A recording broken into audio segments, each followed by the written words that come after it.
segregated bathrooms, segregated water fountains and everything. I think Jackie Robinson happened in 47, and then with Truman desegregating the military is another factor.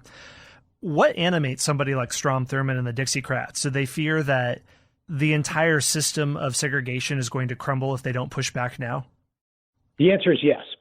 But this is a very complicated situation. This is one of those moments in book writing and just the whole, the way that we approach history, that we have to remember that the way people saw things at the time is not how we see them today.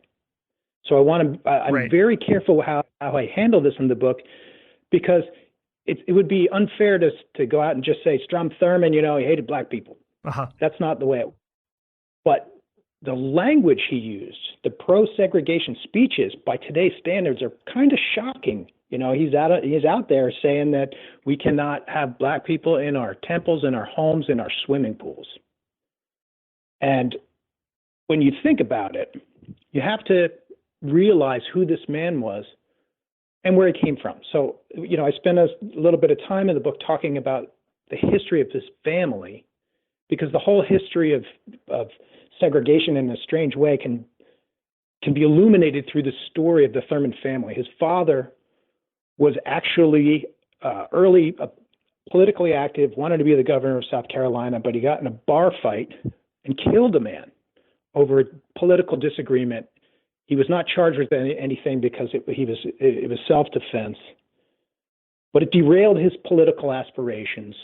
And his son grew up looking at his father like his father was the greatest man in the world, and he was going to realize his father's dreams. So his father ended up becoming chief legal counsel to a man named Ben Tillman, Pitchfork Tillman, who was one of the early figures who really coalesced the Democratic Party as the party of segregation in the South. And at the time, due to all of these different laws after the Reconstruction, Black Americans were no longer allowed to vote. And so when we talk about Strom Thurmond fighting against the civil rights movement and Harry Truman, he was fighting for what he believed, was the way that a lot of his family and all of the South had lived for generations. So it's very easy to look at it now and be like, well, that's wrong. Segregation is wrong. But which, frankly, of course, I believe it to be. If I was there at the time, I would have been aligned with Truman. But it's important to understand where Strom Thurmond and all of the people who voted for him come from and where their ideas were coming from. He won 4 states. I mean, that's amazing. Yeah, it's important to contextualize it to think what explains this groundswell despite bigotry, which is definitely a part of it, but then what would allow something in the American psyche for this to be popular? So that's our main cast of characters. Just to touch a bit more on Truman from when he becomes president to 48, you mentioned his 21 points plan. He's surprising people with how he's governing because he seems to have much more spine than most would suspect. He's not just ticking out the clock on Roosevelt's term. What happens by 48 when almost everyone assumes that he's not going to win re-election? Why does he become so disliked? Is it his public persona or his policies or a mix? I can tell you this.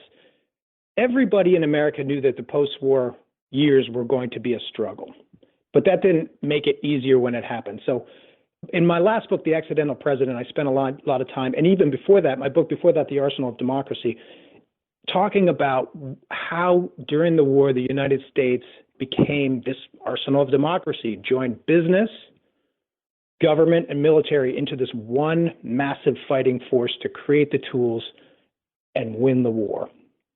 Now, the bomb made the war end far faster than anyone had anticipated. So here you have this new president who's 4 months in office, who never imagined he'd be a president, who had never gone to college, no college education, never been the mayor of a city, never been the governor of a state, never had the money to own his own home, was now the most powerful man in the world who had to architect the movement from a wartime to a peacetime economy. So everything got messed up. I mean, everything went wrong. Labor strikes, meat shortage, housing shortage, inflation. All of these things had a major effect on everyday Americans' lives, particularly high prices. By the time you get to 1948, inflation is cresting and actually just starting to decline. And the economy, it turns out, is doing really well. But over the 3 years between 1945 and 1948, Truman just gets a beating. He gets a beating in the press. And it's almost savage when you read what people are saying about him every day. He becomes sort of a laughing stock, to err is Truman, people used to say, and to err is human.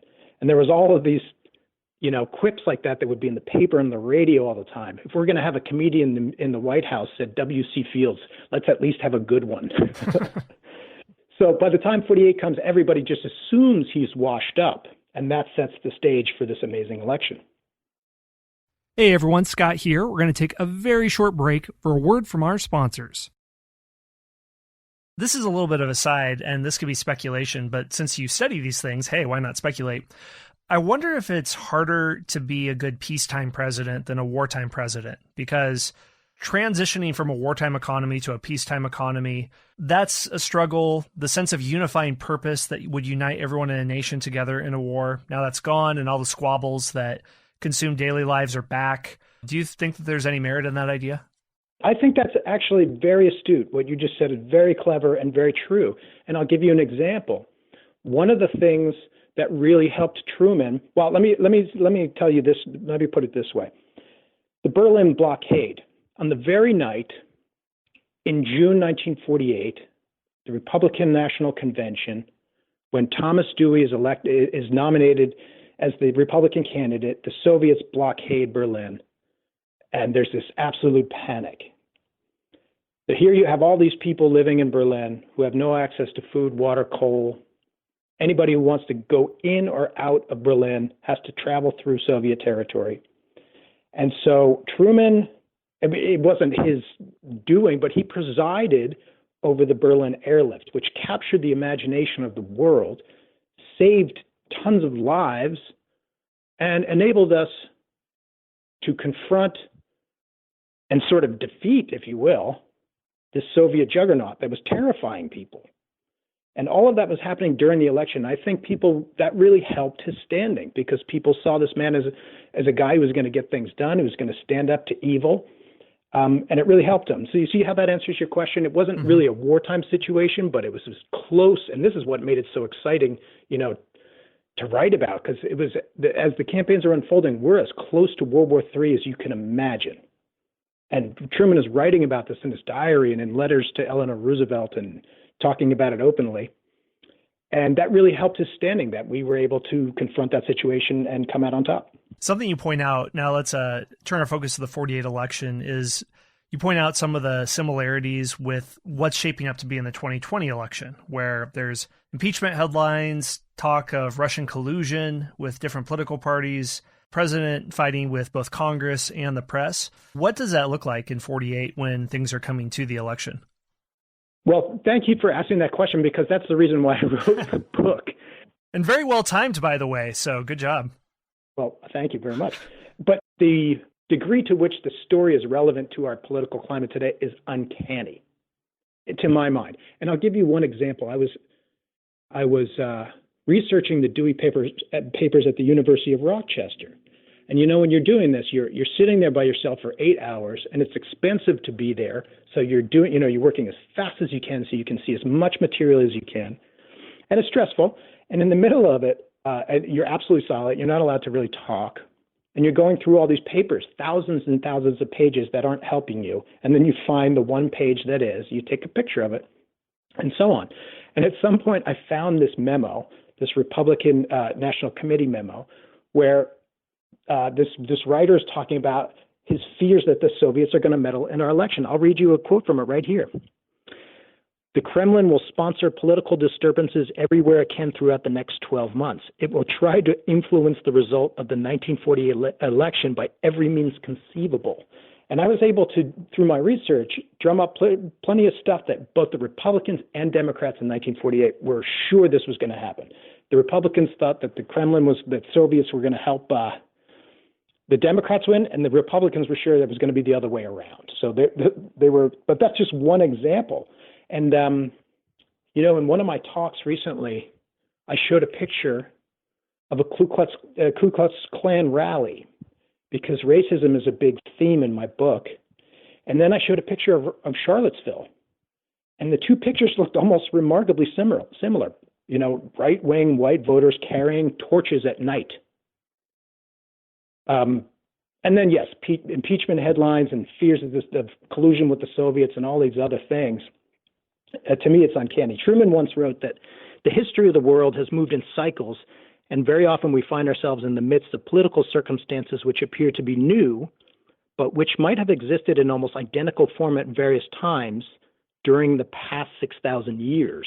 And it's sort of a thesis of mine that what was going on in 1948, all of those themes that Americans were sort of dealing with while they were deciding who they were going to vote for, they're all back again. I have to imagine that if you're a Russian, it has to be gratifying that Americans think you're such great masterminds that you could manipulate every single election for the last 80 years. I don't know. I would imagine it'd be like if you're Jewish and reading the protocols of the elders of Zion thinking, wow, well, that's very kind of you to think that we control every institution on earth and all, 8-10 million of us control every bank and everything. So not true, but it's kind of you to think that in your own demented way. And it's not often in conversation that people allude to the protocols. I love that.